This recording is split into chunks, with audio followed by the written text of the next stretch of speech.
Baik, pertemuan kita hari ini adalah tentang elemen dari desain penelitian. Di sini saya hanya memberi judul desain penelitian, tetapi yang kita akan bahas adalah elemen-elemen dari sebuah desain penelitian. Nah, desain penelitian itu memiliki unsur-unsur tertentu yang harus ada. Ini ibaratnya kita sedang bersiap untuk memasak sebuah masakan, maka yang harus kita miliki adalah daftar resep yang harus ada.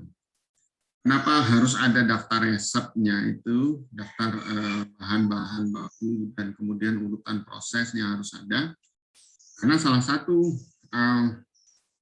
kriteria penelitian yang kita pernah bahas pada pertemuan pertama dahulu, hallmark dari sebuah riset adalah bahwa setiap riset itu bisa direplikasi. Jadi replicability itu adalah salah satu karakteristik riset. Replicability itu apa? Bahwa setiap orang bisa mengulang riset itu, kemudian mereka akan mendapatkan simpulan yang sama.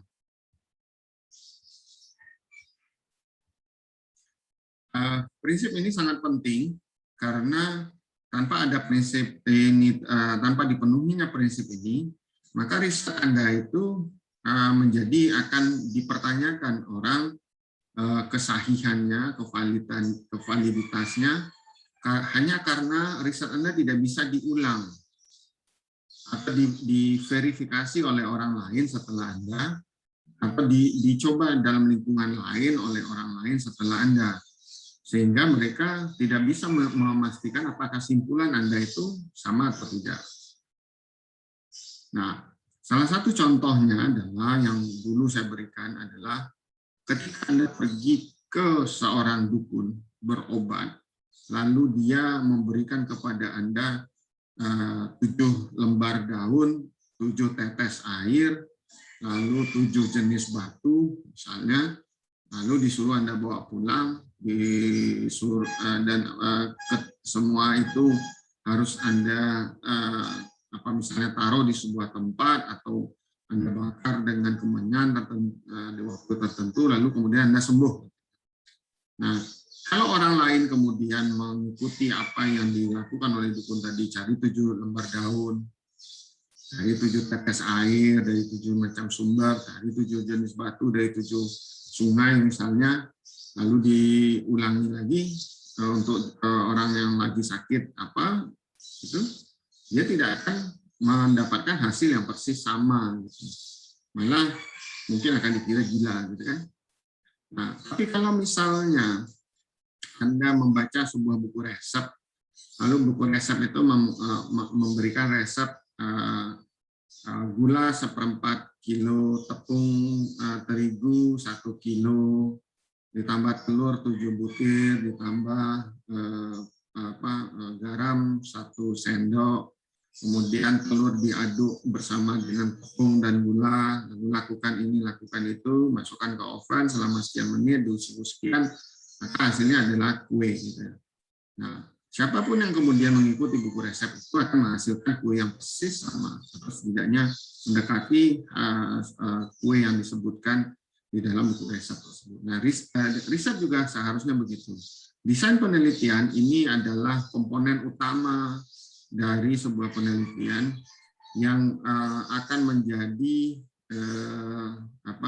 panduan bagi orang untuk memastikan apakah riset tersebut validkah, apakah riset itu dilakukan secara berhati-hati atau tidak, gitu. Apakah riset tersebut objektif atau tidak, dan lain-lain. Nah, jadi desain penelitian ini adalah komponen paling penting dan menjadi titik lemah atau justru titik kuat dari sebuah riset.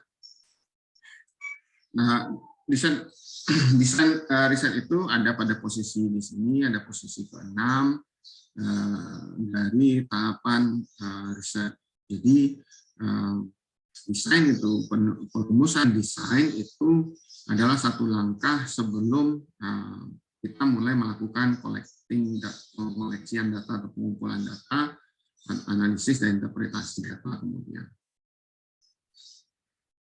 Nah, ini desain riset yang ada di dalam buku Uma Sekaran saya ambil.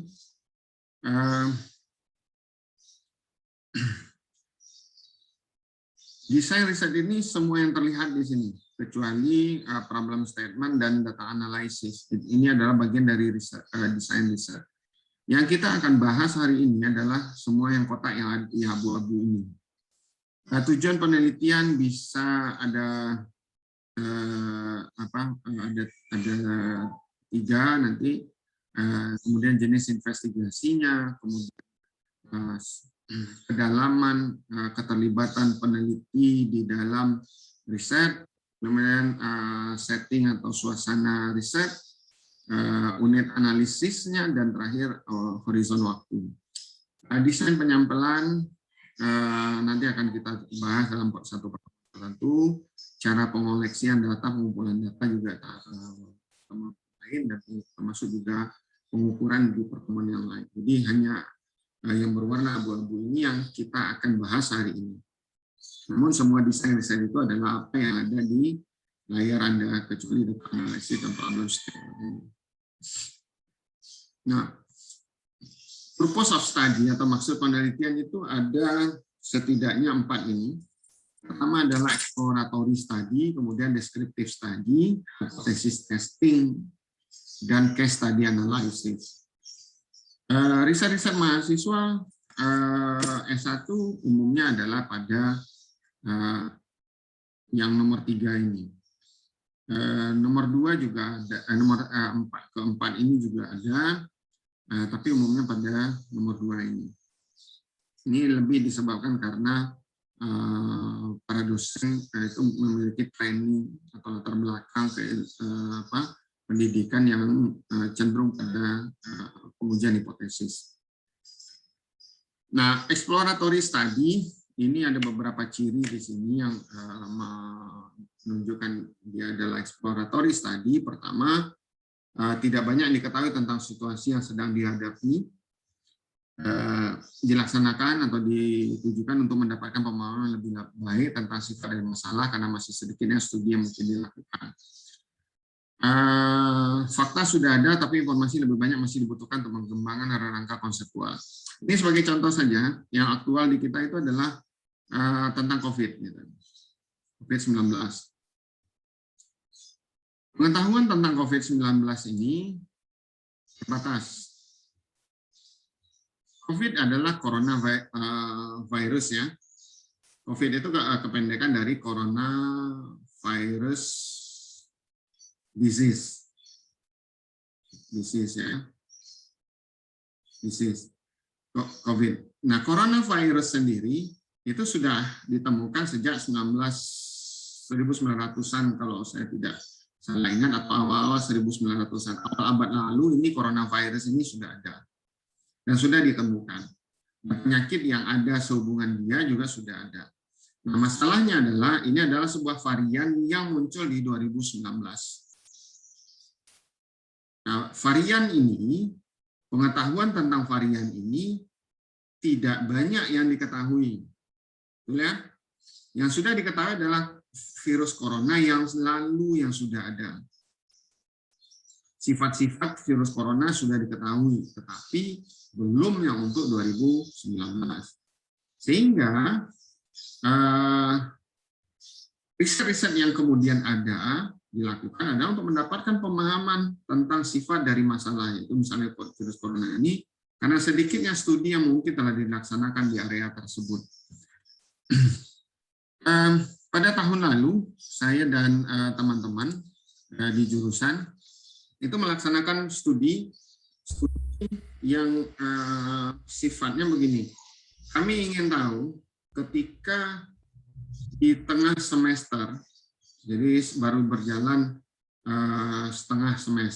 separuh semester di bulan Maret, Anda tahu persis posisinya ketika Anda sedang UTS, tiba-tiba diumumkan di Indonesia virus corona itu sudah masuk, lalu kita beralih kepada pembelajaran online.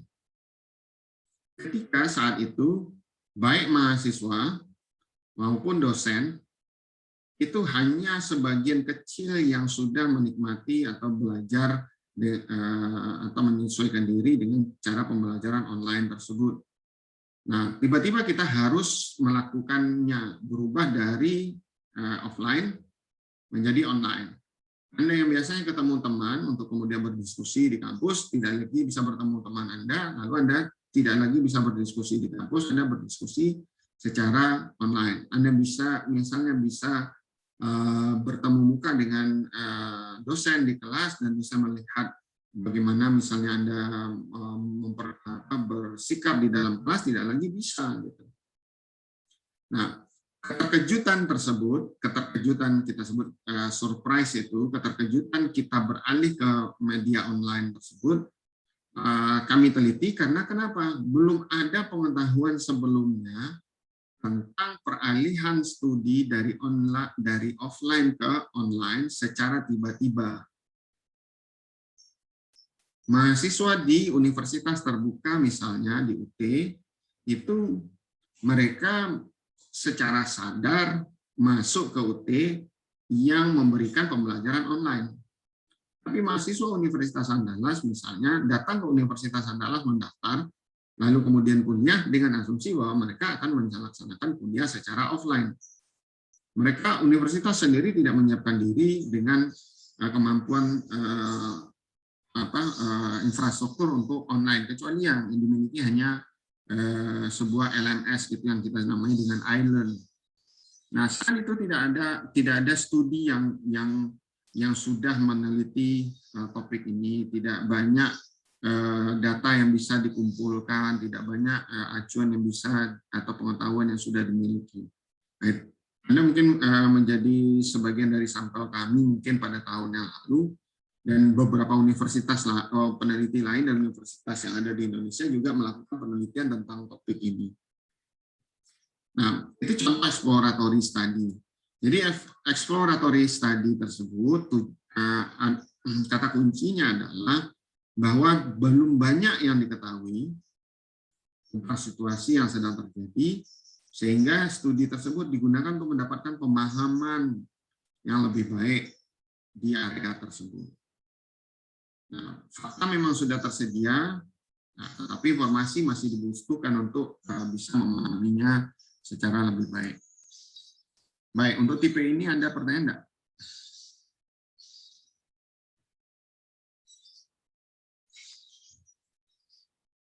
Oke, kalau belum ada kita lanjut dulu. Di bagian yang kedua, di tujuan atau purpose dari studi yang kedua adalah studi yang sifatnya deskriptif.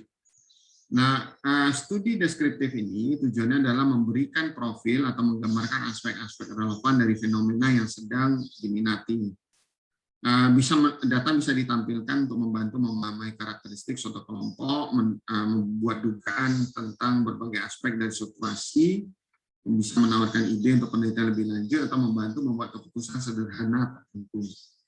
Beberapa penelitian yang sifatnya deskriptif ini misalnya riset-riset yang tujuannya atau yang bentuknya adalah riset literatur review.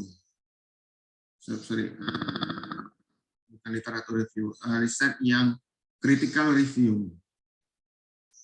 Riset critical review ini adalah riset yang melakukan kajian berupa kajian pada literatur untuk kemudian mereka mendapatkan gambaran tentang sebuah fenomena atau sebuah isu atau topik gitu, untuk kemudian bisa membantu orang memahami isu tersebut secara lebih baik. Descriptive study ini secara kasar ya bisa disebut dengan studi yang hanya menggambarkan karakteristik dari variabel yang sedang diminati. Tidak ada tujuan untuk melakukan pengujian apapun, hanya memastikan bagaimana hubungan antar variabel. Ada sebuah artikel saya tahun 2009 terbit di dulu namanya Audi ya, itu namanya dulu nama jurnalnya itu Audi, ini di Universitas Udayana. Anda bisa cek itu, ini adalah salah satu contoh artikel yang sifatnya deskriptif, yang melakukan kajian untuk mendapatkan atau menggambarkan karakteristik variabel yang sedang diminati. Nah, apakah mahasiswa S1 bisa melakukan riset ini? Saya kira juga bisa untuk melakukan riset ini. Yang Anda butuhkan adalah akses terhadap jurnal yang lebih banyak atau terhadap masalah yang Anda minati tersebut.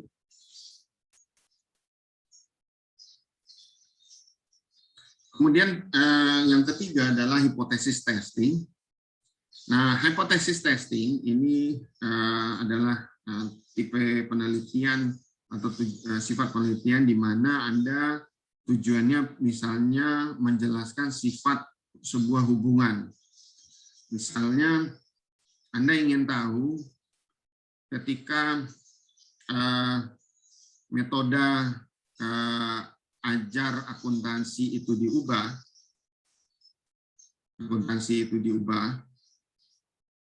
apakah tingkat pemahaman mahasiswa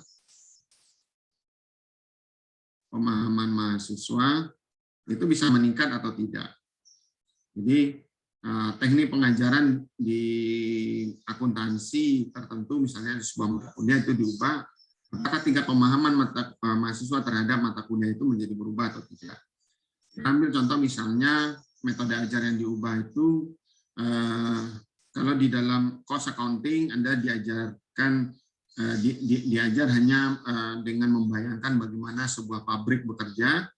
Nah, di metode pengajarannya diubah. Anda justru diperkenalkan dengan sebuah pabrik, lalu Anda kemudian diminta untuk Bapak berada di pabrik tersebut, misalnya, kemudian melihat bagaimana proses yang ada di pabrik. Lalu di sana kemudian diekspektasi, diharapkan Anda akan memiliki tingkat pemahaman yang berbeda. Contoh lain kalau misalnya di mata kuliah pengauditan. Di mata kuliah pengauditan 2 di Andalas ya, dari teman-teman yang di Jember, saya kurang tahu mata kuliah mana yang namanya akan sama. Misalnya untuk pengauditan di mata kuliah pengauditan 2 itu mahasiswa diberikan pengetahuan tentang bagaimana melakukan prosedur audit untuk akun-akun tertentu. Nah, ketika metodenya diubah, bukannya mereka hanya berada di kelas untuk belajar itu, tapi diganti misalnya dengan memainkan peran untuk mengaudit, itu ada role play-nya di situ, maka seseorang yang meneliti tentang metode ajar itu bisa memastikan atau menguji apakah perubahan dari gaya pengajaran misalnya seperti kita yang kuliah begini menjadi role play itu bisa merubah tingkat pemahaman mahasiswa atau tidak. Kemudian bisa juga riset pengujian hipotesis itu bisa juga ditujukan untuk menentukan perbedaan antar kelompok. Misalnya kelompok mahasiswa, ada 2 kelompok mahasiswa atau bisa lebih ya, misalkan 2 kelompok mahasiswa. Kelompok mahasiswa yang A itu diberikan metode pengajaran ceramah, sementara kelompok mahasiswa yang B diberikan metode pembelajaran yang berbasis kasus. Misalnya ini untuk mata kuliah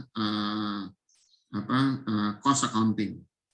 Nah, lalu pada akhir semester dilihat mana di antara kedua ini yang rata-rata nilai mata kuliahnya yang lebih baik. Apakah yang metode ceramah atau yang berbasis kasus misalnya. Nah, contoh lain misalnya untuk menentukan perbedaan adalah pada sistem penganggaran. Ada dua sistem penganggaran yang kita kenal. Yang pertama yang partisipatif. Partisipatif ini para manajer level bawah ikut serta di dalam membuat anggaran, menyusun anggarannya. Nah, di sisi lain ada nama anggaran non partisipatif. Di dalam penganggaran non partisipatif, manajer tidak terlibat. Nah, misalnya anggaran ini adalah anggaran penjualan. Jadi ada satu kelompok yang anggaran penjualannya disusun sendiri oleh manajer penjualan, lalu kelompok lain yang anggaran penjualannya disusun oleh atasan mereka, misalnya kepala wilayah. Nah, lalu yang dilihat adalah mana yang lebih besar, penjualan kelompok A atau penjualan kelompok B. Mana yang lebih besar? Nah, itu disebut dengan pengujian hipotesis untuk menentukan perbedaan antar kelompok. Atau yang lain untuk menentukan independensi dua atau lebih faktor di dalam sebuah situasi. Sampai di sini ada pertanyaan?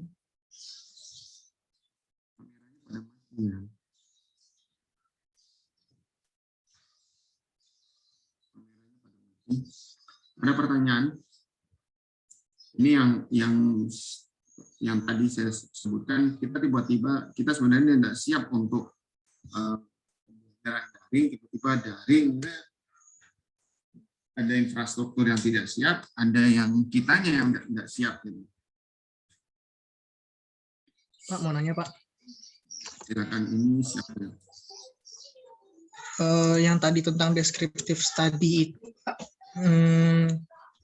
Misalnya nih kayak contoh kita, tugas kita tuh kan melakukan review atau lihat untuk desain analisisnya, itu bisa masuk ke dalam descriptive study nggak, Pak? Karena dia review literatur kan, Pak? Belum, itu belum.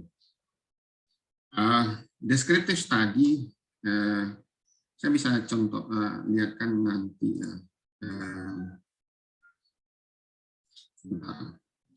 Bisa diberi waktu saya satu menit, saya akan tunjukkan paper yang saya maksud.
Oke, saya ganti layarnya ke sini.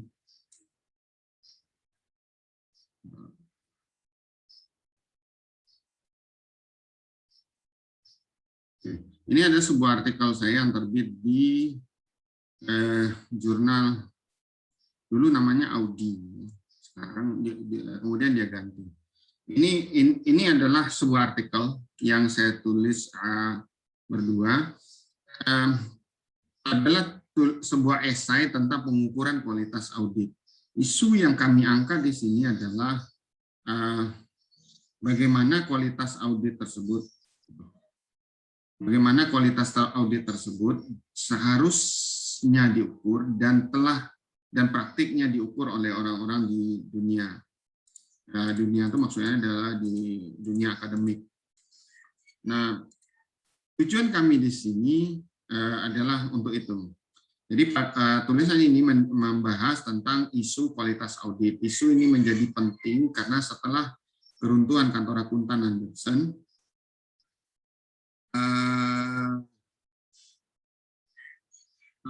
untuk mendefinisikan kualitas audit, kami menggunakan dua dimensi yang ada yang berasal dari De Angelo, yaitu kompetensi dan independensi. Namun berbeda dari pendekatan pasar yang digunakan oleh De Angelo, kami menggunakan kompetensi aktual dan independensi aktual. Isu lain ada unit analisis. Jadi paper ini membahas cukup banyak hal. Anda bisa lihat di sini halamannya saja 43 halaman. 43 halaman hanya untuk membahas sebuah isu yang disebut dengan kualitas audit. Di sini ada definisi kualitas audit. Nah, ya, jadi ini salah satu contoh menurut saya yang merupakan paper tentang apa yang sifatnya deskriptif. Karena yang ditujukan tidak untuk menguji sesuatu, bukan merupakan, karena pengelompokannya 4 kan, eksploratif, deskriptif, hypothesis testing, dan case study. Nah, tulisan kami itu tidak masuk ke dalam salah satu dari 3 yang disebutkan itu. Jadi hanya bisa cocok dengan yang satu yang deskriptif. Jadi tulisannya bersifat deskriptif tentang apa yang ada sebuah isu. Nah, tugas besok itu belumlah deskriptif. Oke. Baik. Ada pertanyaan lain, silakan.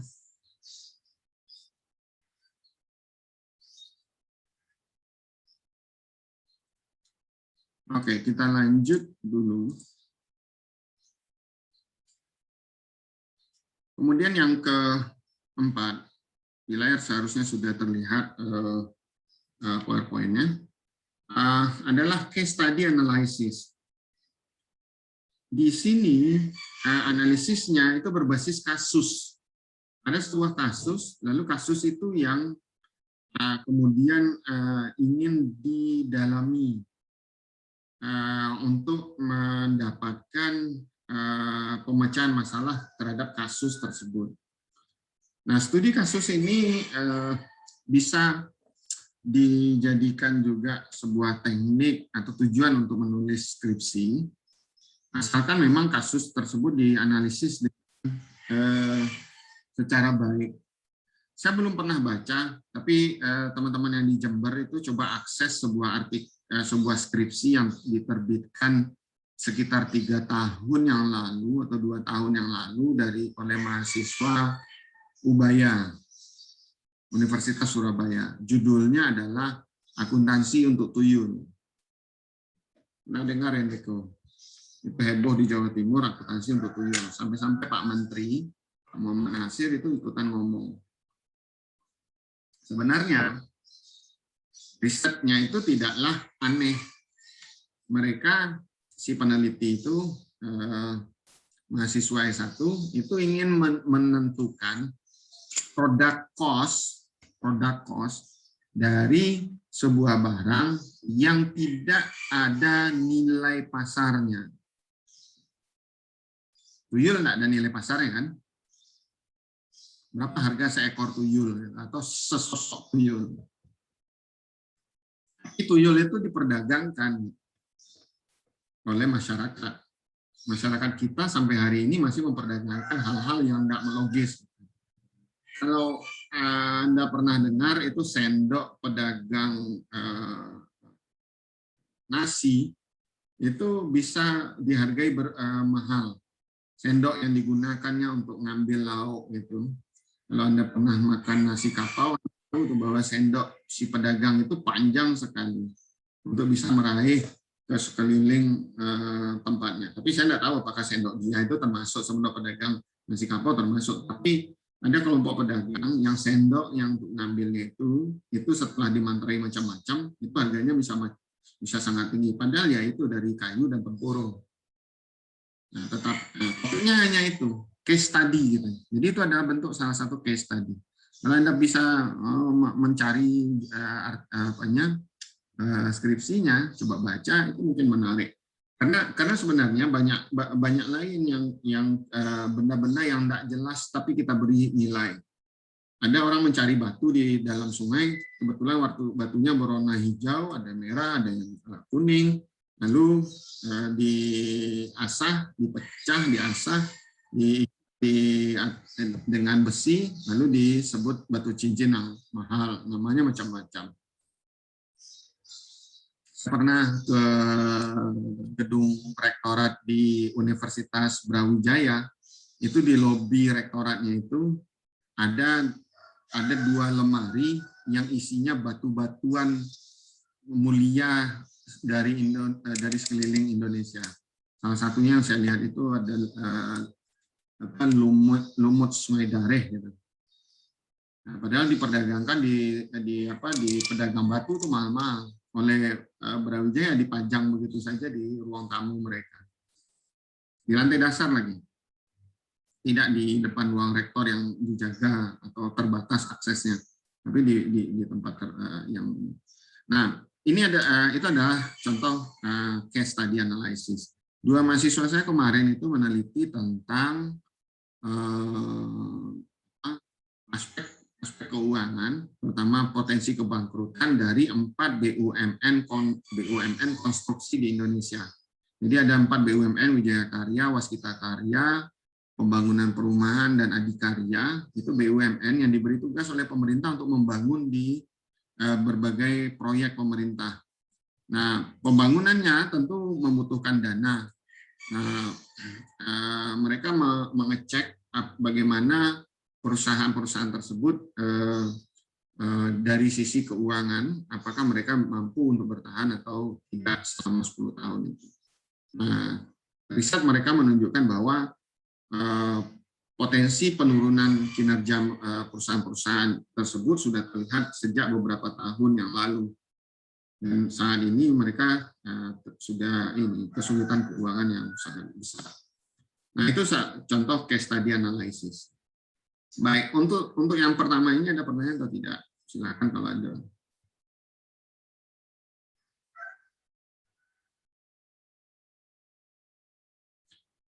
Ini yang perlu saya sampaikan ke Anda, karena sebagian besar, terutama di Andalas ya, saya tidak tahu di Jember gimana, tapi di Andalas, karena sebagian besar dosen itu pendidikannya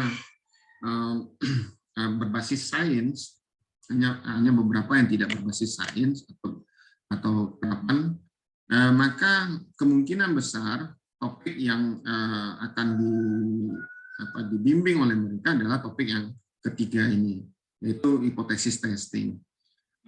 Tapi tidak menutup kemungkinan ada yang case study tetap atau descriptive study, tapi exploratory study ini mungkin akan jarang dibimbing oleh dosen-dosen yang ada, karena topik ini sendiri mungkin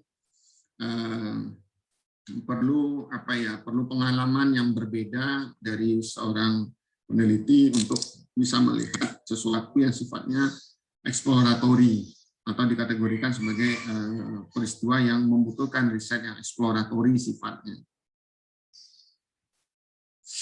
Baik, ada pertanyaan?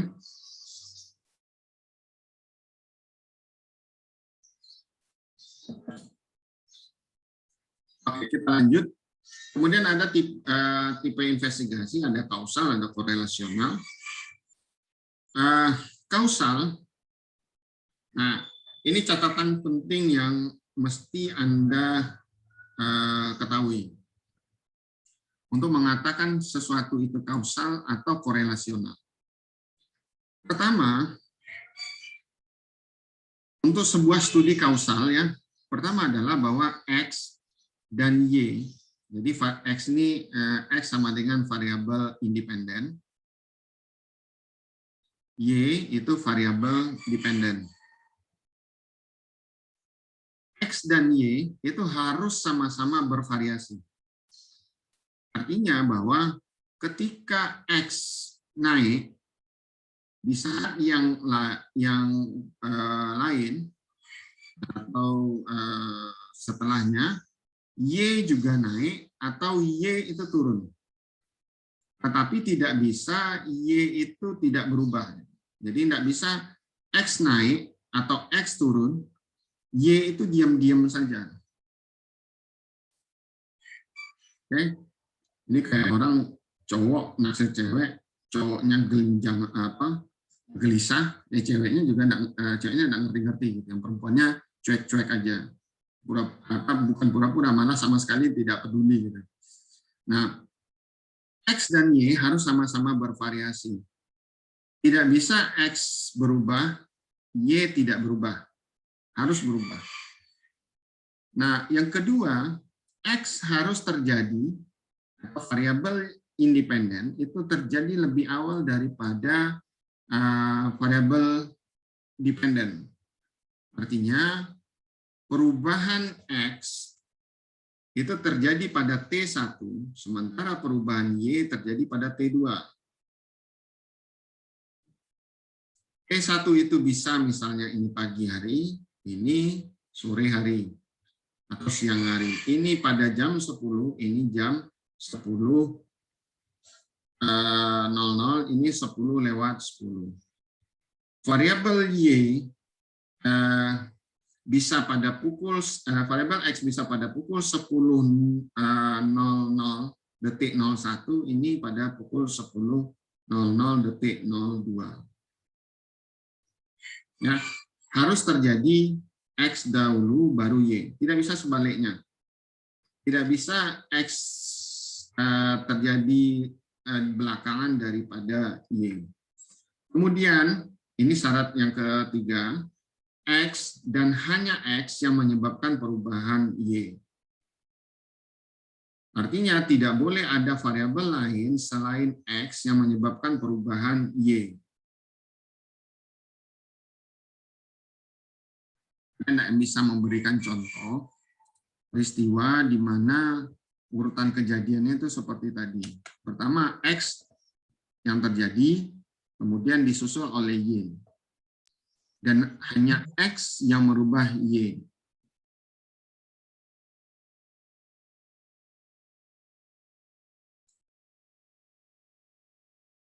Nah, yang bisa.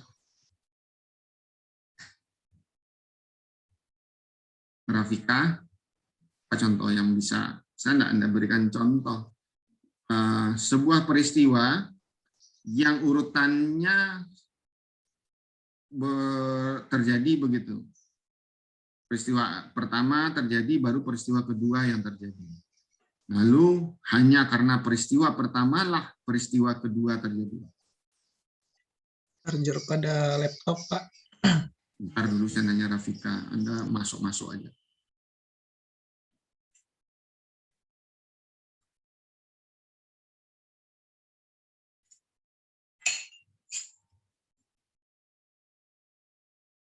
Rafika, ada enggak? Bisa enggak Anda beri contoh?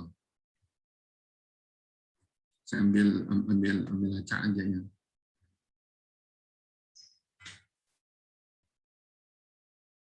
Gina Fadila. Saya enggak ada beri contoh sebuah peristiwa yang urutannya seperti itu. X berubah, kemudian Y berubah. Dan perubahan Y hanya terjadi karena perubahan X. Peristiwa sehari-hari saja yang mungkin Anda duga.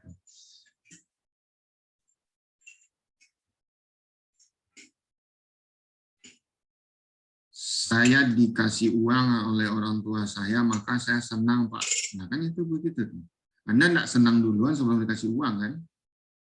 Anda senang setelah uang dikasih oleh orang tua Anda. Dan memang Anda senang karena uang yang diberikan tersebut. Nah, apalagi misalnya Gina, Rafika, atau yang lain. Anggi Putri. Apa contohnya, Anggi?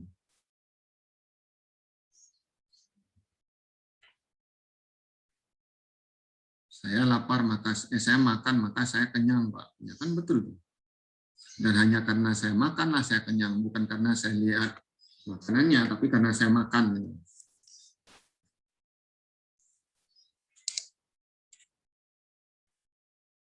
Apa contoh lain? Ada enggak yang bisa berikan? Adinda, Adib, Anissa, Sila, Nada, Atikah, Sismira.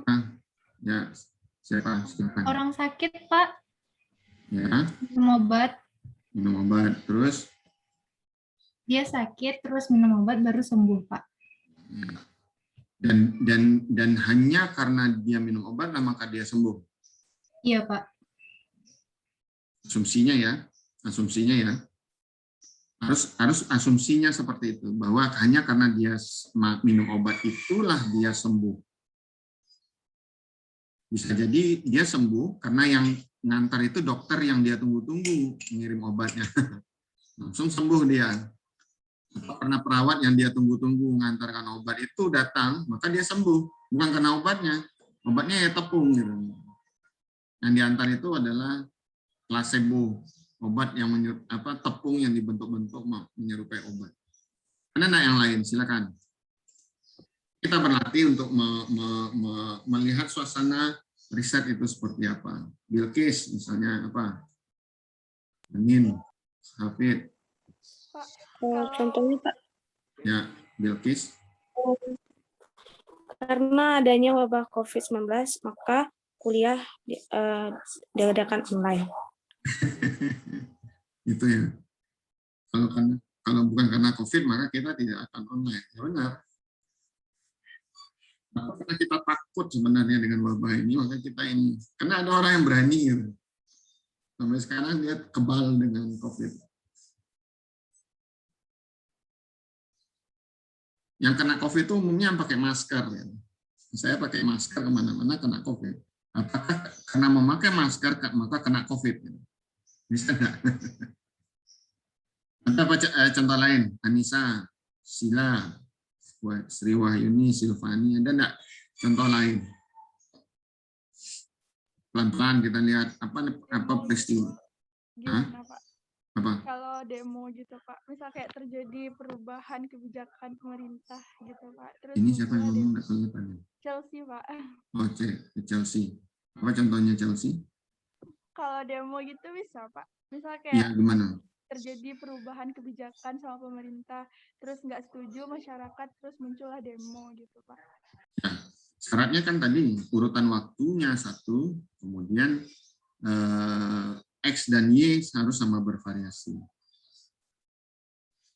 Ya, kalau terpenuhi keduanya itu, maka kita tinggal menunggu syarat yang ketiga bahwa hanya X lah yang menyebabkan Y terjadi.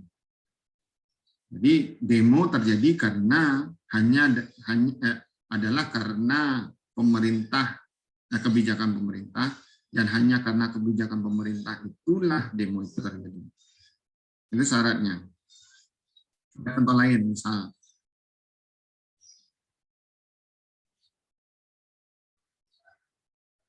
Iya, Pak. Ya, TV. Penurunan laba perusahaan, karena laba perusahaan turun, maka dividen yang dibagikan ke pemegang saham berkurang. Oke. Jadi karena perusahaan labanya menurun, cadangan labanya juga tidak bagus, dan tidak ada kemungkinan untuk akan berkurang kemungkinannya untuk ekspansi, maka karena yang sebagian harusnya dibagikan sebagai dividen dipotong sebagian. Oke, yang lain ada enggak? Suci, Rifan, Hafid, Boleh coba, Pak? Yusuf. Karena dicas, maka laptop itu jadi bisa penuh baterainya. Hanya karena ngecas, Pak. Oke. Itu pasti dari contoh karena saya makan maka saya kenyang. Itu diganti sedikit karena dicas laptop maka baterainya penuh. Atika, ada contoh enggak?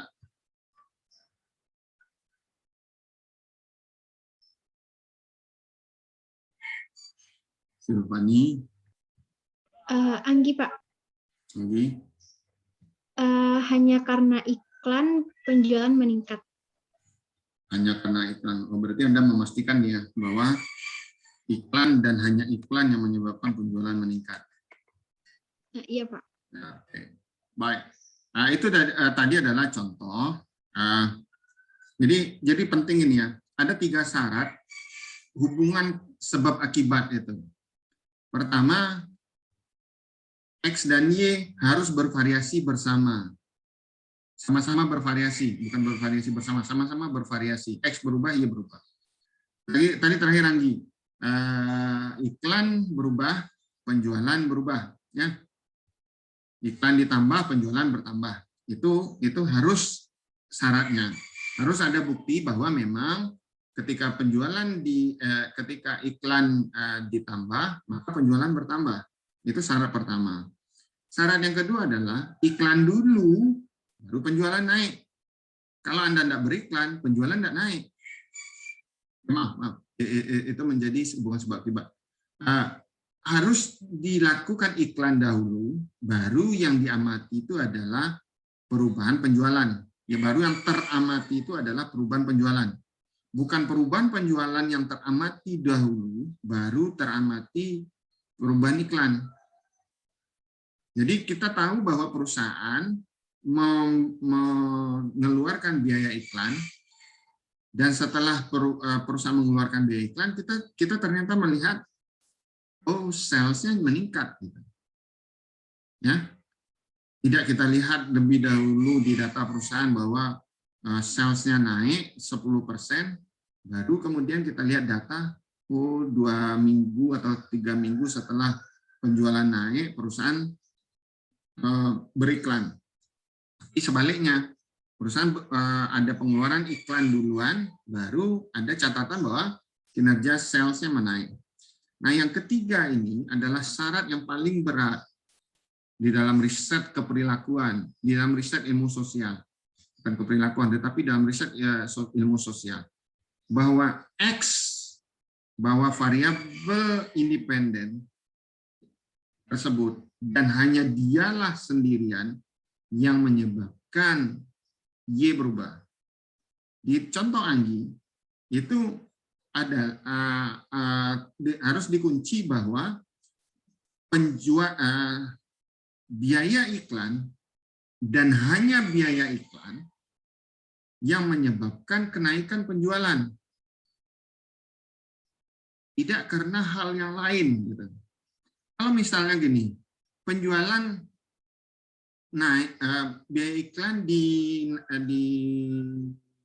diberikan pada satu titik waktu saja, misalnya kita ambil, andaikan terjadi hanya di satu titik waktu, yaitu penjualan biaya iklan digelontorkan oleh perusahaan itu pada bulan Juni.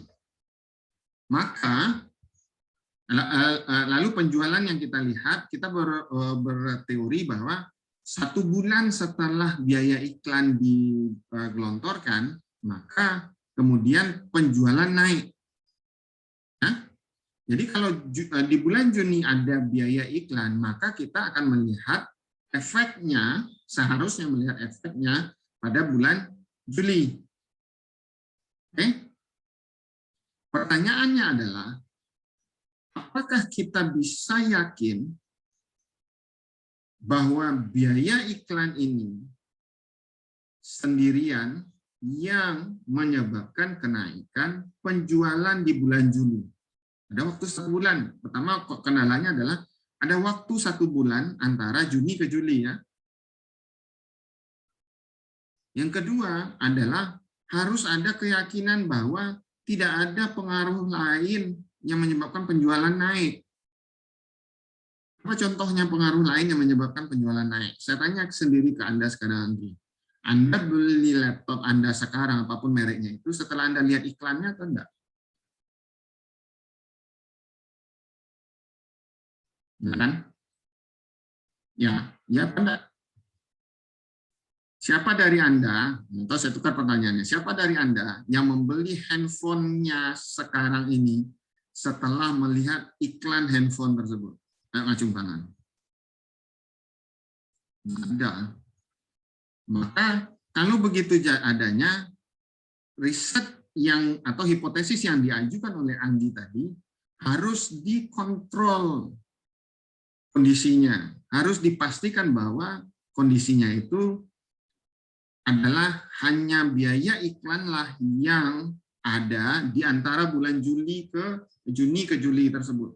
Tidak ada aktivitas lain gitu, dari Juni ke Juli yang bisa meningkatkan penjualan atau merubah penjualan gitu.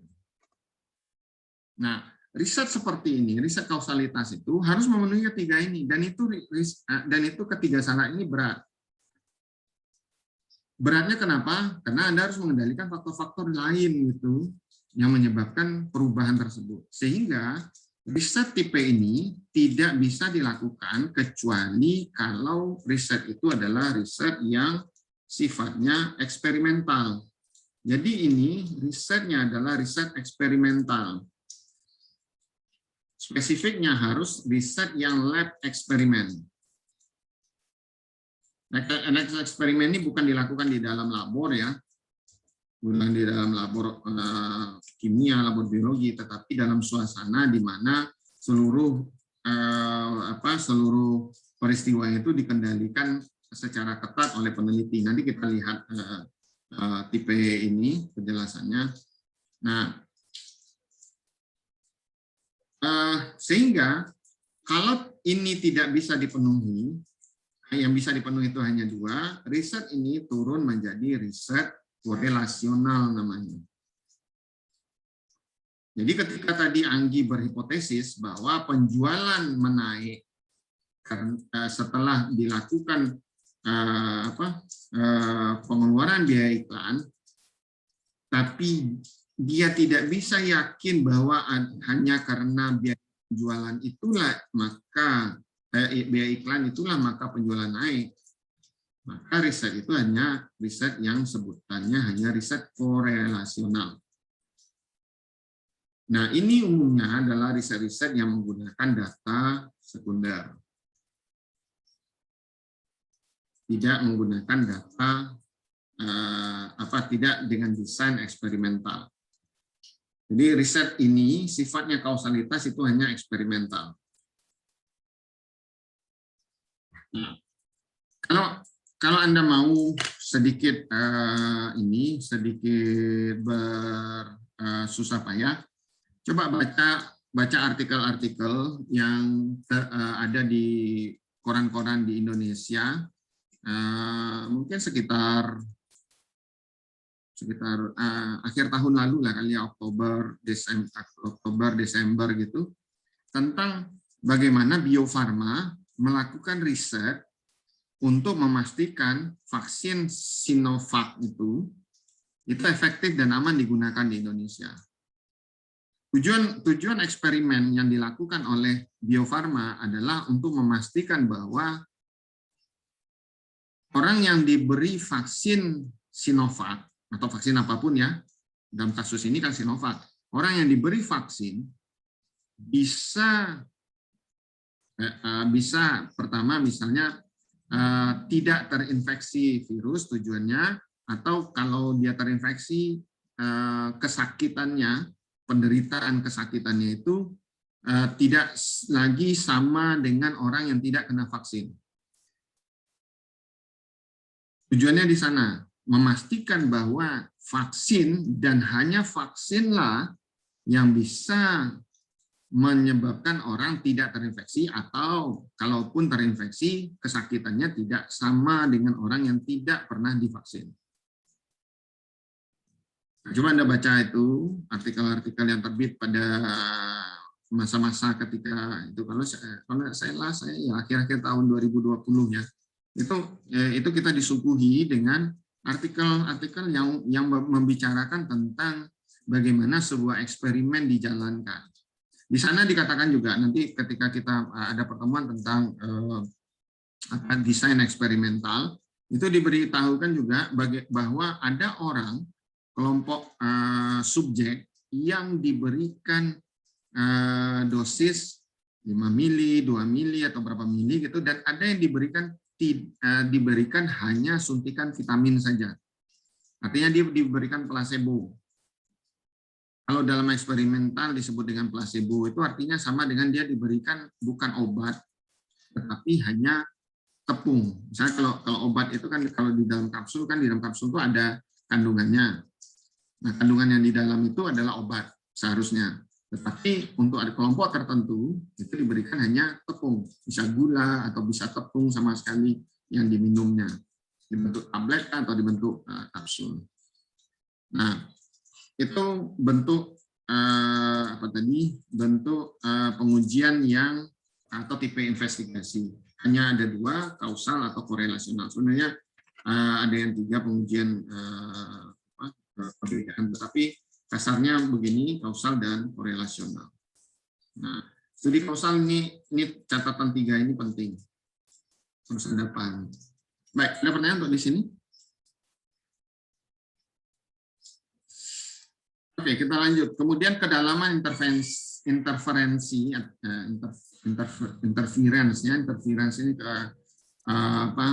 keterlibatan peneliti atau campur tangan peneliti terhadap riset itu. Ada yang minimum, ada yang moderat, ada yang mendalam. Yang minimum ini sifatnya bahwa peneliti itu tidak melakukan apapun. Tidak ada campur tangan sehingga dia tidak memanipulasi data. Bukan memanipulasi data, tidak memanipulasi perilaku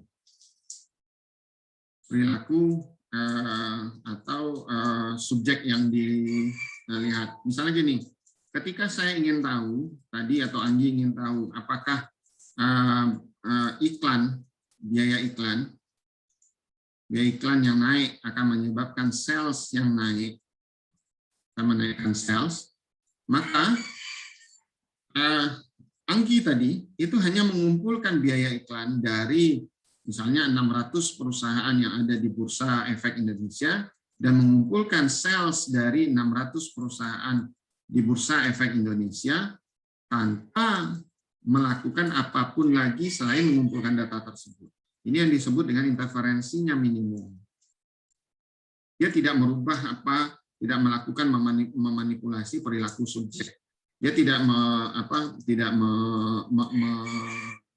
perusahaan untuk merubah biaya iklan, tidak mendorong perusahaan untuk melakukan kebijakan penjualan, gitu ya. Yang dia lakukan hanya ambil datanya, lalu kemudian data tersebut yang kemudian menjadi dasar untuk mengolahnya. Kemudian ada yang moderat, tapi kita lihat dulu yang mendalam. Yang mendalam di sini adalah bahwa si peneliti itu melakukan manipulasi terhadap variabel independen. Saya contohkan gini, ketika dilakukan penelitian terhadap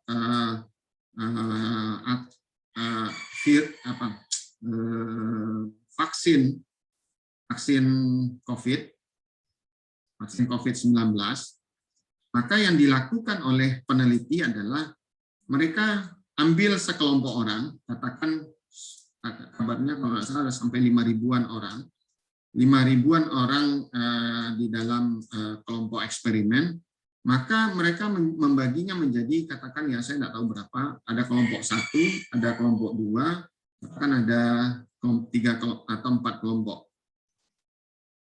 5.000 orang ini ada syaratnya, ditetapkan syarat, harus sehat, usia sekian, kemudian jenis kelamin harus kedua-duanya ikut, jumlahnya, porsinya antara pria dengan wanita itu harus sama, misalnya dia harus sehat usia dari usia 20 sampai 45 misalnya. Kemudian sehat, tidak terkena COVID dan sebagainya, atau justru pernah terkena COVID-nya. Nah, kemudian karena sehat, kemudian tambah kriteria-kriteria lain. Nah, mereka dibagi menjadi 4 kelompok. Nah, kelompok 1 1250, ini 1250, ini 1250, ini 1250 kurang lebih ya. Nah, demikian. Nah, kelompok 1 diberi 5 mili. Yang ini diberi 3 ml. Yang ini diberi 2,5 ml. Yang ini diberi 5 ml. Yang diberi 5 ml ini, 3 kelompok ini betul-betul vaksin. Misalnya yang ini hanya vitamin. Oke. Di sini Anda sudah bisa melihat bahwa data ini, kemudian mereka diminta melakukan aktivitas macam-macam, misalnya ya keluar rumah harus pakai masker, syaratnya begitu, kesehatan mereka diukur. Kemudian ketika misalnya setiap 7 hari harus di PCR untuk memastikan apakah ada virus atau tidak di mereka. Nah, diekspektasi virus akan masuk ke mereka karena pandemi sedang merebak di Indonesia misalnya. Nah, kemudian dilihat mana yang parah gitu. Keparahan mereka. Keparahan ini adalah variabel Y-nya. Keparahan mereka adalah variabel Y-nya. Nah, yang disebut dengan variabel X itu yang ini. Nah, ini dosis yang mereka terima. Dan apa yang mereka terima dari setiap dosis tersebut. Nah, di sini Anda lihat bahwa berbeda dengan riset yang tadi, yang hipotesis yang diajukan oleh Anggi, bahwa penjualan akan meningkat kalau biaya iklan meningkat, maka dan Anggi tidak melakukan perubahan pada data. Di sini data diganggu, diganggu dalam tanda kutip, X-nya diganggu, karena ada yang diberi 5 mili, ada yang diberi 3 mili, ada yang diberi sekian mili, ada yang dibeli hanya vitamin saja. Ya, untuk melihat apa? Keparahannya, untuk melihat perbedaan keparahannya. Nah, ini yang disebut bahwa keterlibatan peneliti, interferensi si peneliti itu mendalam. Jadi dia betul-betul menginterferensi peristiwa X mempengaruhi Y.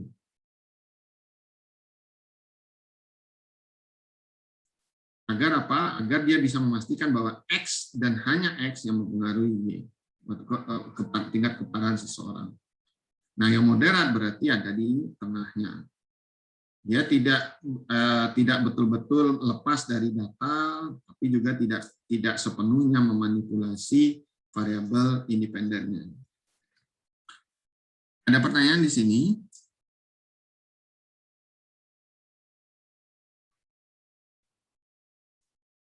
Pertanyaan saya, kalau petani itu bercocok tanam ya,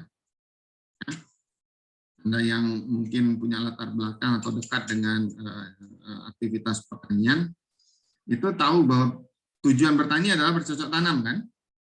Nah, seberapa besar interferensi petani terhadap hasil tanam mereka? Pertanyaan saya. Minimum, moderat, atau dalam? Bilkis, Sila, Andini, Suci. Apakah minimum, moderat, atau mendalam?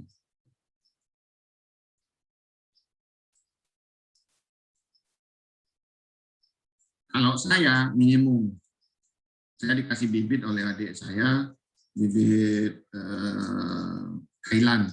Caranya gimana? Saya tanya gitu kan.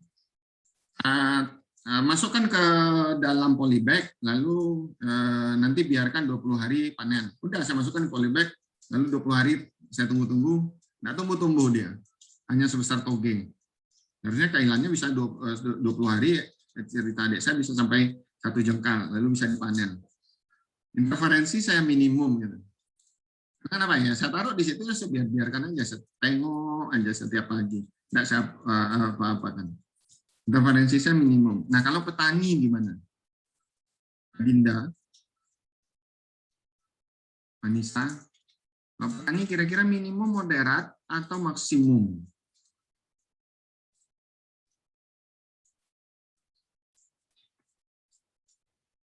Minimum, Pak. Nabila, maksimum. Kenapa maksimum, Nabila? Karena dia ingin memiliki hasil yang lebih baik, Pak. Jadi dia lebih memanipulasi terhadap variabelnya itu, Pak.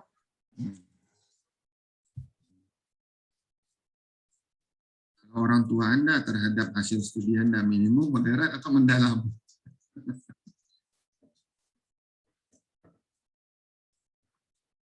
Kira-kira. Anissa. Ada Bapak Anissa ini. Nanti pas Bu Anissa masuk, ya dia sulit memanggil Anda itu. Anissa. Ahmad, mau ngomong?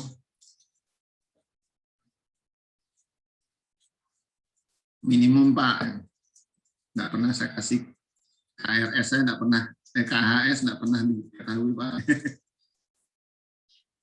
Oke, jadi itu keterlibatan peneliti itu ada seperti itu ya, 3 ya. Nah, dan dari sini sebenarnya Anda setiap kali melihat sesuatu, Anda sudah, saya ajak Anda untuk melihat ketika Anda melihat sesuatu, pernyataan seseorang atau sebuah peristiwa, Anda coba berpikir, ini kausalitas atau korelasionalkah? Interferensi seseorang itu terhadap hasil atau ucapannya itu minimum, maksimum, atau moderat ya? Dulu ya, ini saya ilustrasikan ke Anda. Nanti setelah kuliah ini Anda akan bisa menjawabnya. Dulu di tahun 2002, ketika 2001 atau 2002 saya lupa, di akhir 2001 menjelang 2002, itu di Jogja pernah terbit sebuah berita yang menggemparkan Jogja. Menggemparkan itu bunyinya gini, hasil penelitian sekelompok mahasiswa dengan dosennya mengatakan bahwa 92% mahasiswi Jogja itu tidak lagi perawan. Dia tidak menyebut mahasiswa, spesifik mahasiswi di Jogja tidak lagi perawan. Saya waktu itu baru mau masuk S2, dan saya minim pengetahuan tentang metodologi riset. Nah, tapi setelah kemudian membaca berita itu dan ada dosen mendiskusikan, ya pelan-pelan kita paham. 92% itu yang diambil mahasiswa mana? S1, S2, atau S3. Kalau mahasiswa S3 diambil, jangankan perawan, anaknya udah 3. Gitu. Bahkan lagi hamil ketika sekolah. Gitu ya. Nah, kalau mahasiswa S1 yang mana dulu? S1 tahun terakhir di tahun ke-7-nya kah? Gitu. Atau yang mana? Kemudian definisinya terhadap istilah keperawanan. Juga dia ditanyakan. Ada orang yang mendefinisikan keperawanan itu ya pacaran. Kalau nggak pacaran ya nggak perawan. Sementara definisi operasional di medis itu akan berbeda misalnya. Kemudian yang ketiga, orang yang diwawancarai ini valid nggak omongannya. Kalau saya ditanya, SMA dulu sering bolos enggak, Pak? Sering.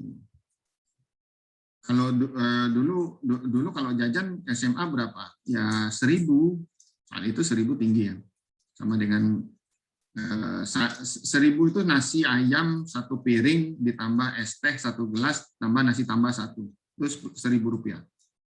Nah, kalau yang bertanya kepada saya itu orang yang saya kira akan berharap saya menjawab 1.000, maka saya akan bilang 1.000. Walau sebenarnya hanya 200 gitu. Sekedar ongkos pulang pergi ke sekolah lalu pulang lagi, makan dia di rumah gitu. Kalau lapar di sekolah ya bawa rantang. Nah, kalau yang bertanya ke saya itu saya harapkan akan mengira saya keren pernah bolos sekolah dulu, ya saya akan bilang saya bolos sekolah. Nah, itu juga yang mungkin terjadi pada orang yang surveinya dilakukan oleh kelompok mahasiswa itu. Bisa jadi mereka yang ditanyai ini iseng-iseng menjawab, ya ayo kita jawab enggak perawan gitu. Padahal dari kecil sampai besar dipingit terus di rumah, mondok lagi misalnya.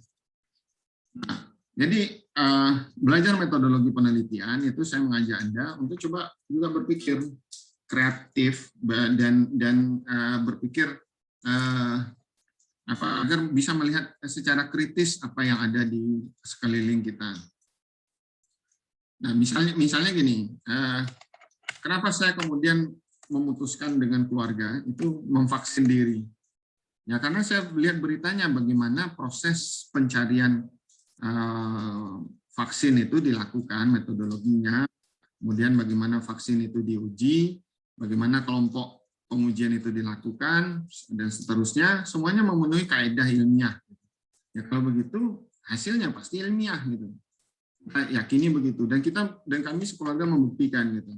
Saya kena COVID dulu itu parah gitu. Parahnya artinya saya sakit kepala berbarengan dengan demam, dengan ngilu-ngilu yang saya tidak pernah rasa sebelumnya. Nah, ketika istri saya yang kena, dia sudah kena vaksin, dia hanya minum 4 tablet paracetamol, berarti hanya 1 hari plus 1 pagi ya.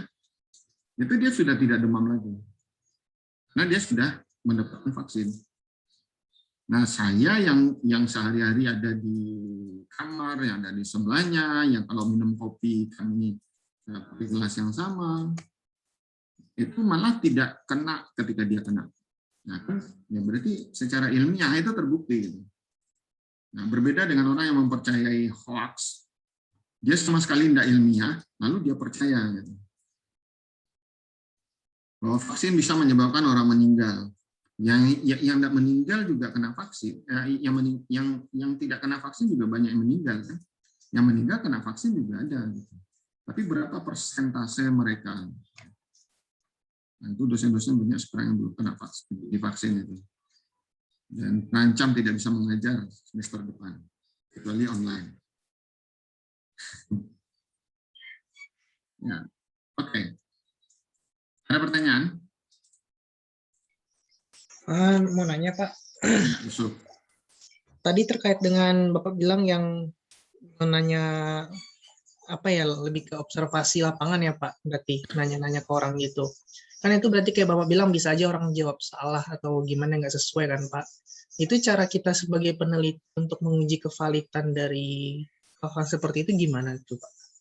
Ini di sini nanti Yusuf, di data collection method ini. Jadi ada tekniknya nanti ketika pengumpulan itu menggunakan kuesioner misalnya, ada teknik bertanya yang disampaikan yang membuat orang tidak rancu. Pertama, tidak rancu memahami kalimat kita. Yang kedua, kita juga tidak rancu bertanya. Yang ketiga, ada di situ pertanyaan yang sifatnya itu jebakan untuk memastikan bahwa jawabannya itu akan jujur. Nah, lalu pada saat penyampelan juga di teknik penyampelan, ketika kita menyampel, kita harus betul-betul yakin bahwa sampel kita itu adalah sampel yang memang mewakili kelompok yang ingin kita lihat. Nah, ketika tadi misalnya kasus contoh mahasiswi di Jogja yang tidak perawan gitu ya. Nah, ada enggak bukti bahwa memang mereka mengambil sampel itu dengan cara yang representatif? Artinya mahasiswa S1 diambil, S2 diambil, S3 diambil. Atau mahasiswa S3 jangan diambil. Yang diambil harus mahasiswa S1. Mahasiswa S1 yang diambil harus kelompok yang ini. Dan ini, lalu yang ini. Gitu. Nah, lalu mengambilnya harus secara acak. Misalnya gini, pernah enggak Anda di mall, itu Anda ditawari parfum. Sudah lama nih ke mall ini. Nah, di mall lalu ditawari parfum dan ditawari kartu kredit gitu.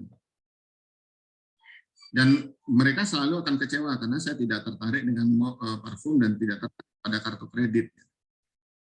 Nah, kemudian kalau dia pulang nanti ditanya bagaimana sampelnya tadi, nggak ada yang tertarik gitu. Ya. Karena kenapa? Yang diambilnya, dia ngambil berdasarkan pandangan matanya.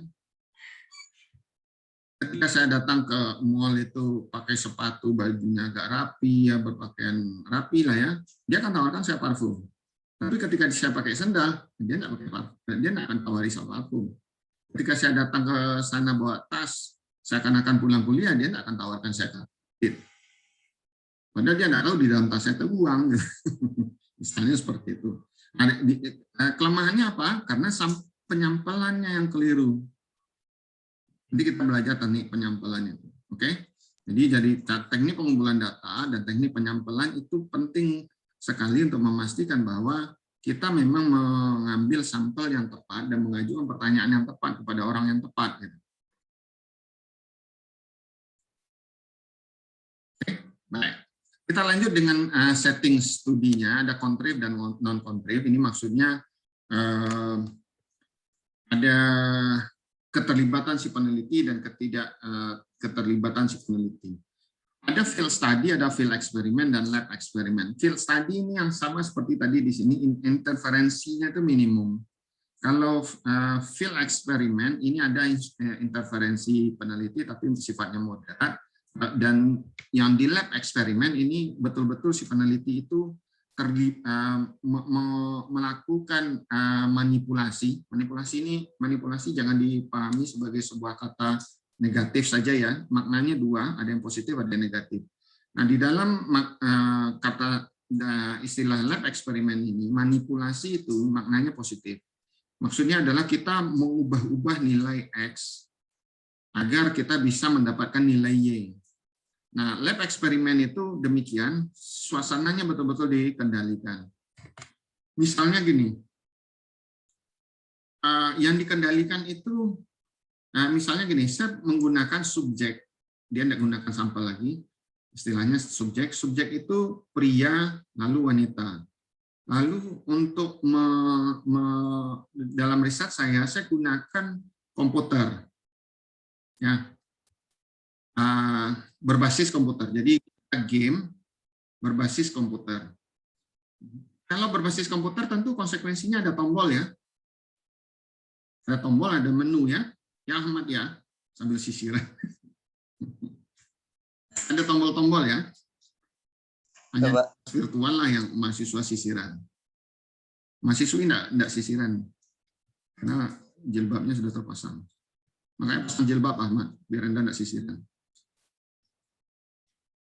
Nah, ada tombol-tombol ya. Ada menu kan?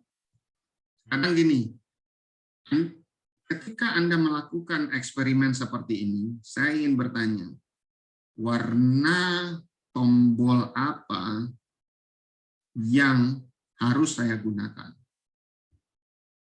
Warna apa pada tombol menu yang harus saya gunakan? Agar semua subjek saya yang pria maupun wanita yang usianya antara 20 sampai 30 itu tidak memilih, misalnya tombolnya adalah antara ya dan tidak, itu tidak memilih tombol ya, karena dia tahu warnanya itu pink, gitu, dan dia senang dengan warna pink. Lalu para laki-laki tidak akan memilih tombol tidak, karena dia tahu tombol ya ini warnanya pink, dan saya tidak suka pilihan pink apapun itu.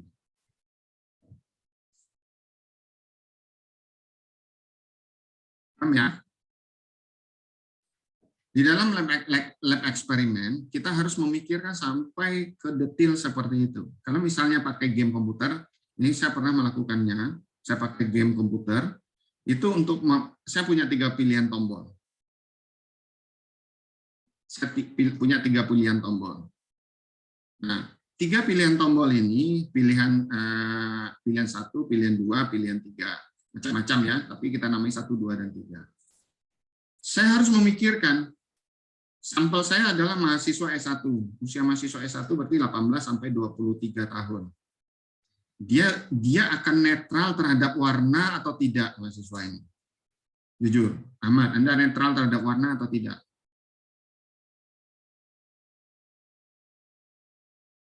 Kalau Anda pernah lihat presentasi saya kalau Anda memperhatikan presentasi saya dari hari pertama sampai hari sekarang, Anda tahu bahwa saya punya preferensi warna tertentu. Dan saya tidak akan menggunakan warna yang lain, misalnya seperti itu. Ya. ketika punya preferensi warna tertentu, yaitu hitam dan putih. Misalnya sekarang hitam dan putih, saya bisa menebak misalnya gitu. Dan saya harus memikirkan bahwa warna apa yang independen bagi setiap orang, mahasiswa S1 yang jadi saya. Saya tidak mungkin akan menggunakan warna merah, atau merahnya pink, atau oranye, atau mana. Saya harus mengetahui warna apa yang orang akan netral, sehingga dia memilih 1, 2, atau 3, itu karena memang pilihan 1, atau 2, atau 3 yang cocok di dia, bukan karena warna yang ada di situ. Ya. Nah, di dalam eksperimen itu saya juga memberi imbalan. Ya, saya beri imbalan. Imbalannya ada berapa ya? Ada 3. Nah, imbalan saya berikan nilai rupiah atau nilai unit kah gitu. Jadi misalnya kalau dia betul dia dapat sekian rupiah, ataukah dia setiap kali dia betul dia dapat sekian unit gitu, atau sekian koin atau koin gitu. Nah, pertanyaannya adalah kalau saya pakai nilai rupiah ya, kalau saya pakai nilai rupiah, katakan nilai rupiah itu 10.000.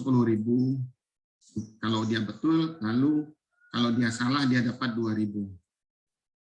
Pertanyaan saya adalah, kalau nilai 10.000 ini diperoleh untuk orang yang menang dan si pemenangnya itu jajannya sehari itu 100.000, ya ini untuk beli kacang goreng gitu bagi dia.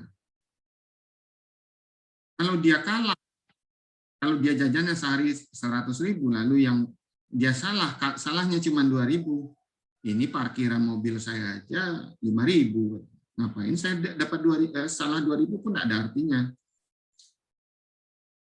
Oke. Nah, hal itu harus dipikirkan oleh peneliti kalau dia akan menggunakan lab eksperimen. Jadi di dalam lab eksperimen itu keterlibatan si peneliti, campur tangan si peneliti itu sangat dalam. Tetapi kalau di field study, misalnya studi yang seperti tadi, hubungan antara iklan dengan penjualan, maka di sini itu keterlibatan peneliti itu dangkal sekali. Dia malah tidak akan merubah-rubah, menyebabkan terjadinya perubahan pada nilai X. X tidak akan berubah. Tapi kalau saya di dalam lab eksperimen, nilai X itu berubah kalau saya merubah pilihan-pilihan yang ada. Misalnya merubah imbalan, merubah bentuk tampilan, gitu ya, merubah tombol dan seterusnya.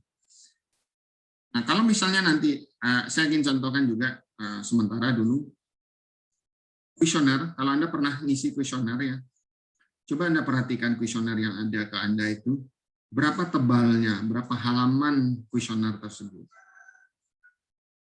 berapa baris setiap pertanyaan, apa ukuran font yang digunakan.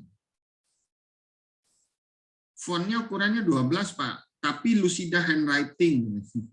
Jadi yang kayak gini-gini. Nah, melihatnya aja saya langsung lemes gitu kan. Terus halamannya tebal, Pak, 20 halaman. Saya pernah menjawab sebuah kuesioner 20 halaman. Saya tinggal aja kuesionernya. Karena 20 halaman, 1 halaman 1 menit, berarti saya 20 menit harus menjawabnya. Nanti tenang Pak, diberi imbalan. Imbalannya apa? Coklatos. Coklatos 1 bungkus, isinya 2. Digigit, sekali gigit, habis. Nah, itu juga harus diperhatikan. Itu misalnya hal-hal seperti itu, nanti itu menjadi penentu loh. Saya pernah waktu S2 itu, atau S3, jadi kami dengan S2 itu di dalam gedung yang sama. Nah, mahasiswa S2 ngasih kuesioner, minta tolong isi Mas, katanya. Ya sudah, saya isi. Setelah sekian lama saya isi, lalu dikasih ya coklatos itu. Ya sudah. Nah, saya tahu bahwa betapa sakitnya mengumpulkan kuesioner, ya saya terima. Coklatos itu sudah setelah saya ngisi itu. Karena ya mahal loh biayanya untuk melakukan ini, dan ya butuh kesabaran untuk mengumpulkan kuesioner. Kalau sekarang kuesioner bisa diisi dengan Google Form ya. Anda teman Anda yang isi Google Form bisa di atas sepeda motornya isi Google Form. Atau malah si peneliti itu sendiri mengaku menjadi orang lain isi Google Form atas pertanyaannya, risetnya sendiri. Itu ada. Ya, jadi dia yang meneliti, dia yang menjadi respondennya, dia yang menjawab, dia membuat kesimpulan, lalu dia yang menyajikan sebagai peneliti. Oke, lanjut kalau tidak ada pertanyaan. Kemudian ada unit analisis, itu bisa mulai dari individu, pasangan, kelompok, organisasi, budaya. Nah, unit analisis ini adalah apa yang diukur, atau siapa yang diukur. Atau apa yang diukur, lalu pada siapa. Misalnya tadi kembali karena Anggi yang ngasih contoh. Kalau iklan, kalau biaya iklan yang dihubungkan dengan sales, ini unit analisisnya apa, Anggi? Individual, pasangan, kelompok, organisasi, atau budaya?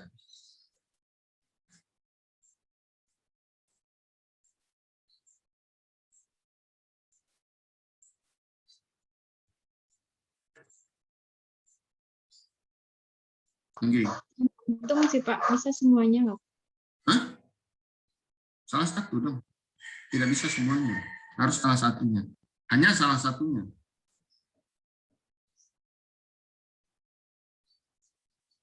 Lebih ke individual. Yang betul itu adalah organisasi. Individual ini orang, manusia. Yang betul adalah organisasi. Karena biaya iklan itu terjadi di PT A, di PT B, di PT C. Salesnya adalah sales PT A, PT B, PT C. Ya. Kalau dicontoh, yang tadi saya ingat, misalnya Yusuf mengatakan charging meningkatkan daya baterai. Ini unit analisisnya apa berarti, Yusuf? Pasangan nggak, Pak? Pasangan. Jadi yang di charger komputer si A, yang hidup komputer si B, gitu. Enggak sih. Individual, Pak. Individual. Yang betul itu adalah individual. Ketika seorang karyawan diberi gaji yang lebih besar, maka dia kepuasannya naik, maka ini unit analisisnya apa? Pasangan, Pak. Pasangan hidup. Siapa ini? Ahmad. Anda sudah memikirkan pasangan aja. Ahmad dulu sekolah baru cari pasangan.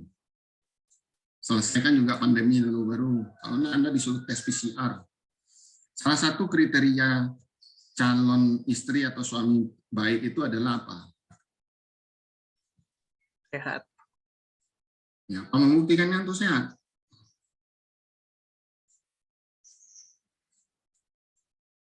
Salah satu cara yang baik itu adalah minimum 3 kali donor. Ya, donor darah sudah 3 kali minimum. Kenapa? Setiap kali Anda donor, Anda dicek semua kesehatan Anda, semua penyakit Anda. Dan itu gratis. Gitu. Jadi kalau Anda nanti cari suami, cari istri Yusuf, itu cek dia.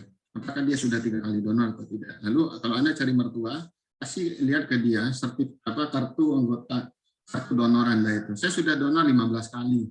Berarti saya sudah lebih dari 15 kali screening kesehatan. Saya tidak kena AIDS, saya tidak kena penyakit macam-macam yang berat. Dijamin sehat. Kalau sekarang Anda cari pasangan, Ahmad, itu Anda harus tes PCR. Hidung Anda dicolok, lama-lama Anda tidak bisa bernafas. Karena tidak ada lagi beda antara hidung dengan rongga pernafasan. Ya, kalau misalnya gini, kalau yang dilihat itu penghasilan rumah tangga dengan konsumsi rumah tangga, itu unit analisisnya apa?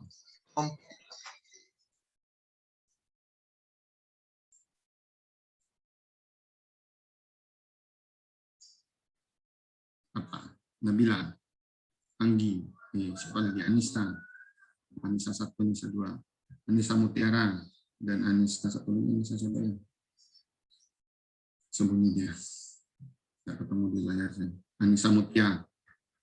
Kalau penghasilan rumah tangga dengan konsumsi rumah tangga, itu analisisnya apa? Individual, pasangan, kelompok, organisasi, budaya.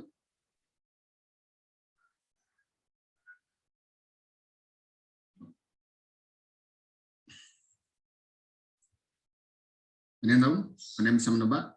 Kelompok nggak, Pak? Ya.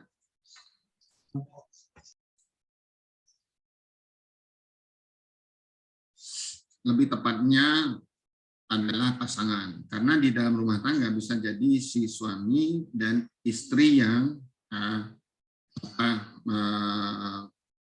memiliki penghasilan, sehingga penghasilan keduanya akan digabung. Misalnya gini,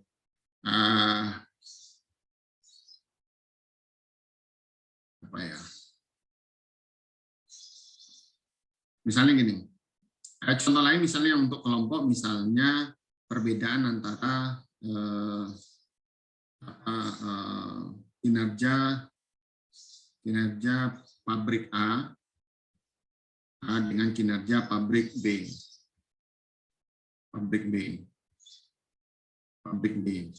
Nah, orang-orang di pabrik A dalam perusahaan yang sama ya, di perusahaan yang sama itu dibandingkan kinerjanya, maka ini analisisnya adalah kelompok yang ada di pabrik A dan kelompok yang ada di pabrik B. Budaya juga bisa gitu. Budaya ini kita bisa membandingkan antara gaya kepemimpinan yang ada di Indonesia versus dengan gaya kepemimpinan yang ada di Malaysia, atau gaya kepemimpinan di Asia Timur dengan gaya kepemimpinan di Amerika atau Eropa misalnya. Itu analisisnya sudah budaya. Ya, walau yang dilihat itu adalah wakil-wakil mereka, orang Indonesia diambil 300 misalnya, lalu orang Malaysia diambil juga 300, dianggap mewakili budaya mereka masing-masing, lalu dianalisis. Itu unit analisis, jadi desainnya termasuk unit analisis. Kemudian kita mempercepat sedikit karena sudah 12. Kemudian horizon waktu bisa cross-seksional, bisa longitudinal. Cross-seksional itu maksudnya adalah kita ambil contoh Bursa Efek Indonesia, itu ada berapa perusahaan yang ada di situ. Siapa yang orang GIBE di sini? Siapa yang pengelola GIBE di sini yang ada? Ada yang aktif di GIBE? Ada yang aktif di GIBE? Berapa populasi perusahaan yang ada di Bursa Indonesia saat hari ini? Ada 700 enggak? Bahkan saya ada sekitar 700-an. Maka yang disebut dengan cross sectional itu adalah Anda ambil 700 perusahaan yang ada di Indonesia di bursa ini, misalnya mulai dari AALI sampai ZYZX misalnya, saya nggak tahu apa yang ticker name terbawah ya. Itu Anda ambil semuanya 700 perusahaan, lalu Anda lihat misalnya tadi lagi-lagi saya gunakan contoh dari Anggi, itu iklan, dia iklannya, lalu ambil sales mereka, nilai salesnya seluruhnya, lalu dianalisis ini. Itu yang disebut dengan cross sectional.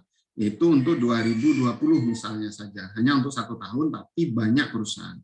Nah, yang longitudinal, Anda melakukan analisisnya, misalnya untuk AALI saja, misalnya, itu dimulai dari tahun 2000 sampai dengan tahun 2020. Anda ngambil 20 tahun analisisnya untuk satu perusahaan saja. Nah, gabungan keduanya adalah menggabungkan antara cross-sectional dengan longitudinal. Jadi 700 perusahaan ke bawah 700 ya, 700 perusahaan ke bawah digabung dengan longitudinal selama 20 tahun misalnya. Itu gabungan antara cross-sectional dengan longitudinal. Nah, saat ini kalau Anda tertarik untuk meneliti seperti itu, kita sudah punya di fakultas itu ada sumber data namanya data stream. ini dari berbayar ini mahal, biayanya sebulan itu 30 jutaan kalau saya tidak salah. Jadi kalau mahasiswa tidak memakai ini, fakultas itu bayar mahal tapi tidak terpakai. Nah ini data stream, Anda bisa ambil data dari seluruh dunia, dari seluruh bursa di seluruh dunia. Nah untuk Indonesia saja itu datanya juga cukup banyak. Sehingga Anda bisa gunakan gabungan antara cross-sectional dengan longitudinal. Kemudian, nah ini terakhir, ini ada tugas. Saya sudah taruh 8 artikel di iLearn. Lalu tugas Anda adalah Anda ada 32 orang, kalau saya tidak salah lihat dari daftar, bagi menjadi 8 kelompok. Jadi satu kelompok 4 orang. Jadi menjadi ada 8 artikel. Ini berarti Anda bagi menjadi 8 kelompok. Ya. 8 kelompok, satu kelompok 4 orang. Bagaimana pembagiannya saya serahkan ke Anda. Ya. Lalu, tugas Anda adalah, ini tabelnya, untuk menemukan dan menjelaskan, pertama apa purpose of study-nya, misalnya apakah exploratory kah, descriptive study kah, hypothesis testing kah, atau case study. Lalu, apapun jawaban Anda harus acu pada halaman berapa dan paragraf mana yang mengindikasikan bahwa purpose of study-nya itu adalah yang tadi, exploratory, hypothesis testing, atau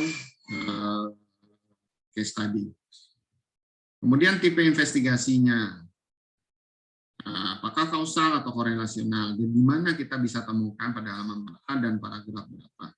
Terus seterusnya sampai dengan horizon waktu. Dasarnya adalah sama seperti apa yang ada di dalam buku di halaman di figure 62 ini. Jadi poin-poin pertanyaannya adalah 1, 2, 3, 4, 5, 6. Ya, ini analisisnya apa? Kalau Anda menyebutkan dia adalah dyads, itu pasangan, maka Anda harus tunjukkan bagian mana yang di artikel tersebut yang menunjukkan bahwa dia adalah dyads.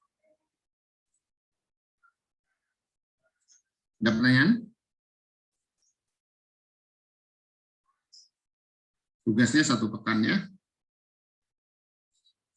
Diserahkan di iLearn dan hanya 1 orang di antara Anda yang perlu menyerahkannya. Misalnya ketua kelompok atau tukang catatnya. Berarti Pak, izin bertanya Pak. Ya. Berarti satu kelompoknya yang menentukan artikel mananya kan Pak?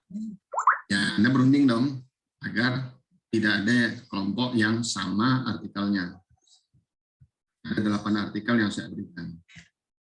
Oh gitu. Oke, makasih Pak.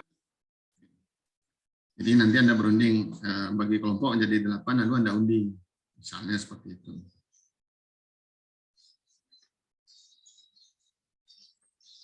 Ada yang lain? Silakan.